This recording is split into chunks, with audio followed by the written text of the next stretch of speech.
Next topic is heating effect of electric current. We know that when we switch on an electric heater on an electric bulb, it becomes hot. जब भी हम electric heater को या electric bulb को switch on करते हैं तो ये क्या हो जाता है, हॉट हो जाता है, गर्म हो जाता है. ठीक है, इससे क्या हमें पता चलता है, this shows that when electric current flows through a metallic conductor, जब भी इलेक्ट्रिक करंट किसी मेटेलिक कंडक्टर से फ्लो करता है, जैसे आपका फिलामेंट हो गया बल्ब का, या आपका जो इलेक्ट्रिक हीटर का एलिमेंट होता है उसके अंदर से इलेक्ट्रिक करंट पास करता है तो उसमें हीट प्रोड्यूस होती है. ठीक है, अब ये जो हीट प्रोड्यूस होती है इलेक्ट्रिक करंट की वजह से, ठीक है, किसी भी कंडक्टर में, उसको हम क्या कहते हैं, heating effect of electric current. The production of heat in a conductor due to the flow of electric current through it is called heating effect of electric current. Let us see from where this heat energy comes from.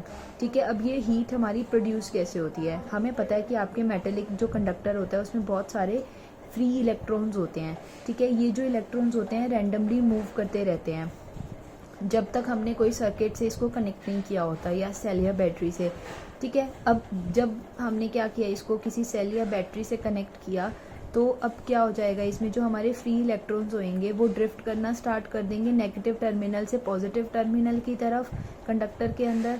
ठीक है, अब ये जो free electrons हैं इनका जो motion होता है ये बहुत स्मूथ नहीं होता, क्योंकि ज़रूरी नहीं कि वो ऐसे जाएंगे. ठीक है, बहुत सारे इलेक्ट्रॉन्स हैं तो कोई कैसे कैसे कैसे कैसे कैसे जाएंगे.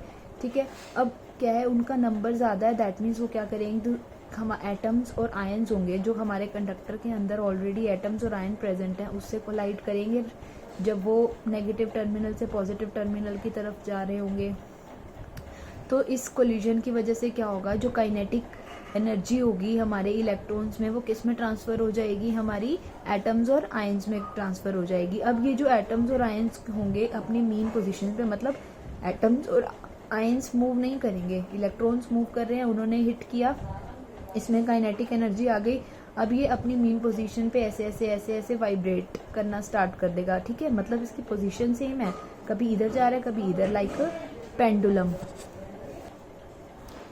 ठीक है, इसमें क्या हो जाएगा, अपनी मेन पोजीशन पे वाइब्रेट करना स्टार्ट कर देगा, hence the average kinetic energy. अब जो आपकी एवरेज काइनेटिक एनर्जी है या फिर टोटल काइनेटिक एनर्जी है किसकी, आयंस की, वो क्या हो जाएगी, आपकी इंक्रीज हो जाएगी. ठीक है, the increase in the energy of ion increases the temperature of the conductor. अब हमारी अगर ये एनर्जी इंक्रीज हो गई तो ये क्या करेगी, टेम्परेचर को इंक्रीज कर देगी. अगर टेम्परेचर इंक्रीज हो गया दैट मीन्स उसमें हीट प्रोड्यूस हो गई. तो अब ये हीट किसकी वजह से प्रोड्यूस होती है, जब हमारा इलेक्ट्रिक करंट फ्लो करना स्टार्ट करता है किसी भी मेटेलिक कंडक्टर के अंदर. अब ये कितनी अमाउंट ऑफ हीट प्रोड्यूस होती है जब इलेक्ट्रिक करंट फ्लो करता है किसी भी कंडक्टर के अंदर से, हम उसकी वैल्यू को फाइंड आउट करेंगे कि इसका अमाउंट कितना होता है हीट का. ठीक है, इसके लिए हमने क्या किया, एक कंडक्टर लिया. ठीक है, ये क्या है, ए बी हमारा एक कंडक्टर है. हमने क्या किया, इसको एक किसी वोल्ट, हमने क्या किया, किसी भी इसके अक्रॉस वोल्टेज हमने डिफरेंस ड्रॉ किया, या तो हम सेल लगाएंगे या बैटरी लगाएंगे तभी हम पोटेंशियल डिफरेंस इसके अक्रॉस अप्लाई करा सकते हैं. ठीक है, हमने क्या किया, इसके across voltage potential difference apply करा दिया. ठीक है, अब हम क्या देखते हैं कि ये जो पोटेंशियल डिफरेंस है वो किसके इक्वल होता है. ये हमने लास्ट टॉपिक्स में देखा है कि कितना अमाउंट ऑफ वर्क हो रहा है हमारा पॉजिटिव चार्ज को लाने में एक पॉइंट से दूसरे पॉइंट में. ठीक है, तो ये पोटेंशियल डिफरेंस कितना हो जाएगा, वर्क पर यूनिट चार्ज. ठीक है, that is V is equals to W by Q. ठीक है, तो यहाँ से जब हमने W की वैल्यू निकालनी है, Q को इधर ले जाएंगे तो W कितना हो जाएगा, V इंटू Q. ठीक है, अब क्या कहता है कि if current I flows through the conductor for time T.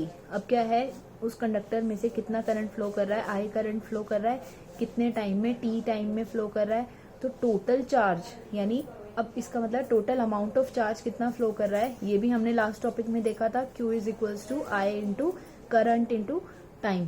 ठीक है, अब हम क्या करेंगे, यहाँ से Q की वैल्यू को इसमें पुट कर देंगे, यहाँ पे पुट कर देंगे तो ये कितना हो जाएगा, W is equals to V into I into T. ठीक है, W is equals to VIT. This work done is equals to the energy supplied to the conductor और the circuit by the cell.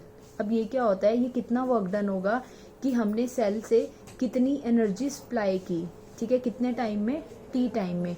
The energy expended by the cell और source is dissipated in the form of heat in the conductor.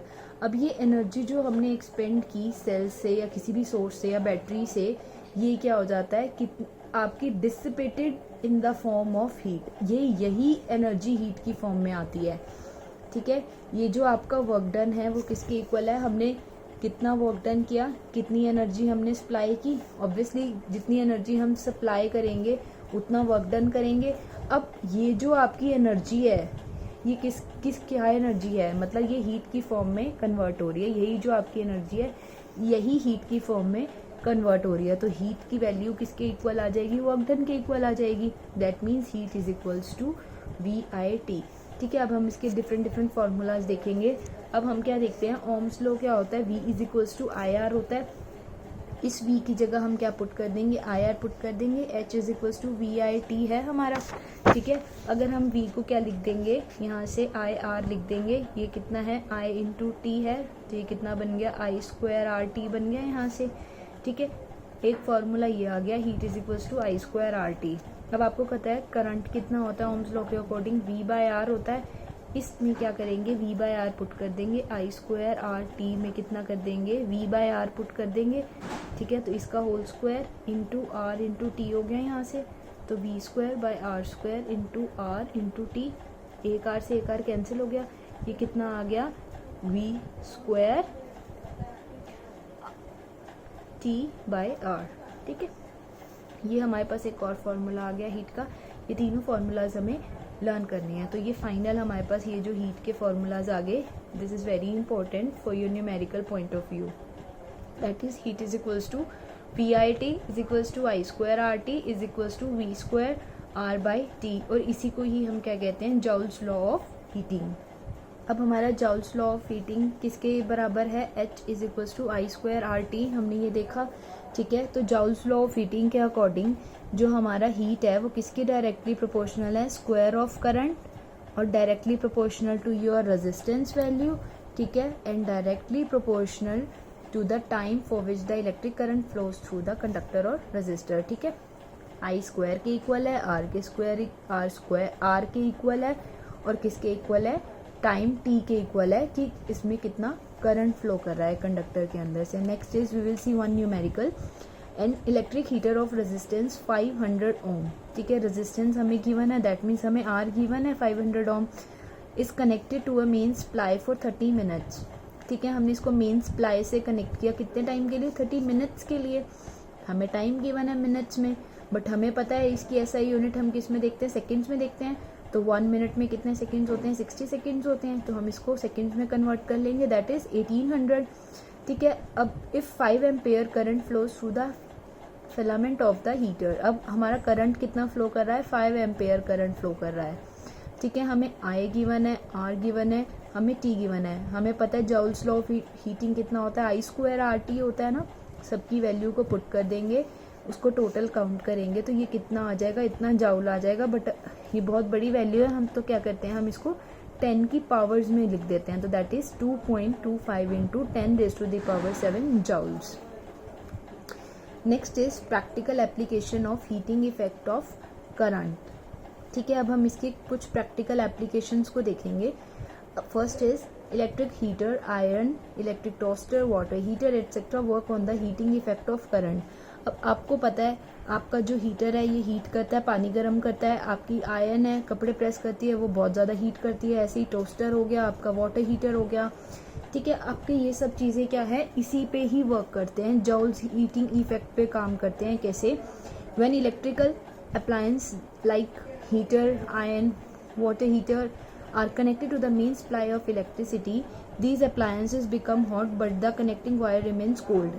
ठीक है, हमने क्या देखा होगा, जब जैसे ये प्रेस है तो इसका जो नीचे का एलिमेंट होता है ये तो बहुत हॉट हो जाता है, बट आपकी ये जो वायर कनेक्टेड होती है, ठीक है, ये वाली वायर जो कनेक्टेड है ये क्या रहती है, कोल्ड रहती है। ये कैसे होता है, the element of heating devices like heater, iron, toasters and water heater is made of nichrome wire. ठीक है, विच इज़ एन अलॉय। हमने अभी देखा था, जब हमने रेजिस्टिविटी देखा था, सबसे पहले क्या होती है, मेटल, फिर हमारा एलॉय होता है, फिर हमारे इंसुलेटर्स होते हैं। ठीक है। तो रेजिस्टिविटी हमने देखा था ऐसे इंक्रीज करती है, यानी सबसे कम मेटल की होती है, फिर एलॉय की, सबसे कम मेटल की, फिर एलॉय की और फिर इंसुलेटर्स की। अब हमारे ये किसके बने होते हैं, हमारे एलॉयज के बने होते हैं। क्यों? क्योंकि हमारी इसकी रेजिस्टिविटी क्या होती है, ज़्यादा होती है। क्यों? एलॉय क्या, अगर टेम्परेचर भी अगर हम हाई कर दें, हमें पता है एलॉय क्या करता है, बर्न नहीं करता। ठीक है, अगर हम टेम्परेचर बढ़ा देते हैं, क्योंकि इसकी रेजिस्टिविटी क्या होती है, मेटल से ज़्यादा होती है। इसीलिए जितना ज़्यादा टेम्परेचर होगा उतनी ज़्यादा हीट प्रोड्यूस करेगा ये इस डिवाइस में बिना बर्न किए। ठीक है, और इसीलिए ये क्या हो जाती है, गर्म हो जाती है हमारी प्रेस। अब हमारी वायर देखेंगे। अब हमें पता है ये वायर किसकी बनती है, कॉपर या एल्यूमिनियम की बनती है। ठीक है, विच इज़ अ मेटल। अब सबसे अच्छा तो हमने देखा सिल्वर होता है, बट वो बहुत ज़्यादा कॉस्टली होता है, इसलिए हम सिल्वर की वायर्स नहीं बना सकते। चीप इज़ कॉपर, इसलिए हम कॉपर्स की वायर यूज़ करते हैं।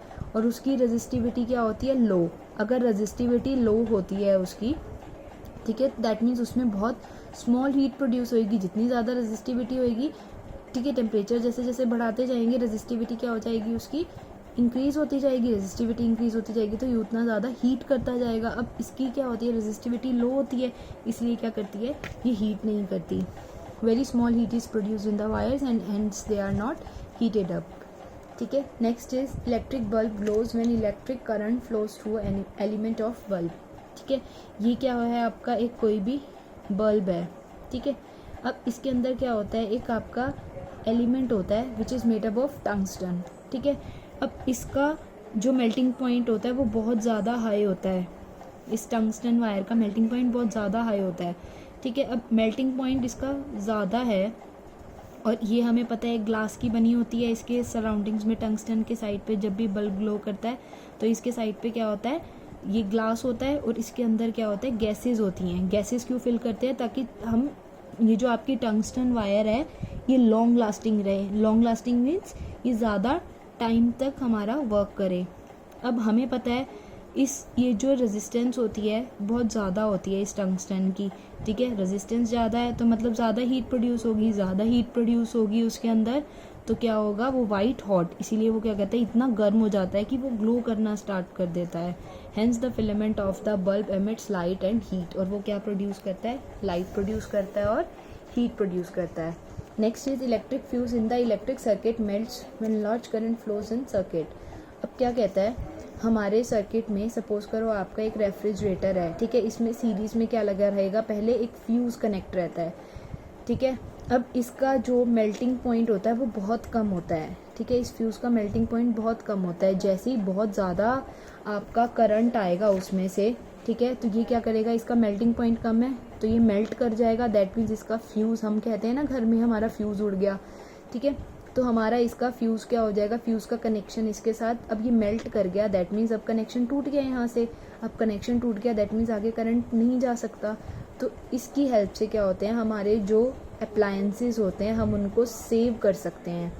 ठीक है, जब हम इसको सीरीज़ में कनेक्ट करते हैं, क्योंकि हमें पता है सीरीज़ में करंट सेम रहता है। अब करंट यहाँ से आया, इसका मेल्टिंग पॉइंट ज़्यादा था, करंट बहुत ज़्यादा था, ये क्या हो गया, मेल्ट हो गया, यहाँ से सर्किट टूट गया। अब आगे करंट नहीं गया, दैट मीन्स आपका अप्लायंस सेव हो गया। अदरवाइज़ क्या होता है, आपका अप्लायंस डैमेज हो जाता है। ठीक है, तो ये है इलेक्ट्रिक फ्यूज इन इलेक्ट्रिक सर्किट।